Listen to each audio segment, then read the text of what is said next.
Hello guys, welcome to Sumanth talks. మరి Harihara Veeramallu trailer ఎప్పుడు అసలు నిజంగా one of the worst production house అని మళ్ళీ ప్రూవ్ చేసుకున్నారు. ఏఎం రత్నం గారు అగైన్ ఒక మంచి సినిమాలు తీశారు, కానీ మార్కెటింగ్ విషయంలో మాత్రం ఈ టైప్ ఆఫ్ డ్రాబ్యాక్ అయితే ఎప్పుడు చూడలేదు.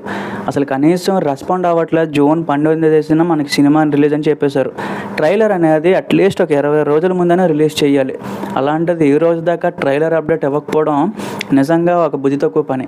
ఎందుకంటే ట్రైలర్ అనేది వచ్చినాక చాలా రికార్డ్స్ మారుతాయి. ఇప్పుడు డిస్ట్రిబ్యూటర్లు కొనాలన్నా, సో చాలా వరకు ఆ సినిమా స్ప్రెడ్ అవ్వాలన్నా, దాని తాలూకు ఇంపాక్ట్ ఏంటి, స్టోరీ ఏంటి, ఇవన్నీ రీచ్ అవ్వాలంటే ట్రైలర్ కట్ అనేది చాలా ఇంపార్టెంట్ అనమాట.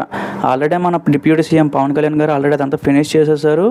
డబ్బింగ్ కూడా అంతా అయిపోయింది. మరి స్టిల్ ఇంకెక్కడ లేట్ అవుతుంది, ఎక్కడ పెండింగ్ ఉందో తెలియట్లేదు.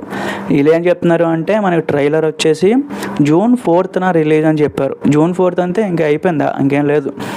అందుకే మరి ఏ రోజున రిలీజ్ చేస్తారో ఏంటని చెప్పి ట్విట్టర్లో అయితే పీకే ఫ్యాన్స్ అసలు నిజంగా చాలా ఎక్కువ ట్రెండ్ అయితే చేస్తున్నారు.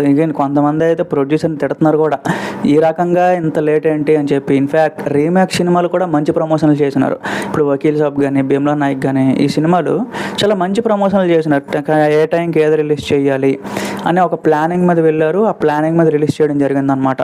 బట్ ఈ సినిమా మాత్రం ఒక స్ట్రైట్ ఫిలిం. ఇలాంటిది ఒక నిజంగా ముందుగానే మేల్కొని ముందుగానే మార్కెటింగ్ ఏం చేయకపోవడం నిజంగా ఒక one of the worst thing అని చెప్పుకోవాలి. అయితే మరి ఈ సినిమా తాలూకా మెయిన్ థింగ్ ఫస్ట్ పార్ట్ అని చెప్పారు. మరి సెకండ్ పార్ట్కి ఏం లీడ్ చేస్తుంది, అసలు ఏం ట్విస్ట్ ఉండబోతుంది, ఇవన్నీ కూడా చాలా ఇంట్రెస్టింగ్ ఉండబోతున్నాయి గైస్. ఇంకో ఇంపార్టెంట్ థింగ్ ఏంటి అంటే బుకింగ్స్ ఎప్పుడు ఓపెన్ చేస్తారు అని కొంతమంది డౌట్ ఉంది. ఈ సినిమా తాలూకా ఆన్లైన్ బుకింగ్స్ వచ్చేసి జూన్ 7న ఓపెన్ చేస్తారనమాట. ఆంధ్రప్రదేశ్, తెలంగాణ రెండింటిలో కూడా జూన్ 7న ఓపెన్ చేస్తారు. మనకి అవైలబుల్ అయితే వచ్చేస్తాయి. సో అది కూడా నేనైతే ముందుగానే ఒక అప్డేట్ కూడా రిలీజ్ చేస్తాను, ఒకవేళ ఆన్లైన్ రిలీజ్ డేట్ ఏమైనా వస్తే. సో మీరు కూడా స్టే ట్యూన్, వేచి ఉండండి, ఖచ్చితంగా అప్డేట్ అయితే ఇస్తాను. Thank you.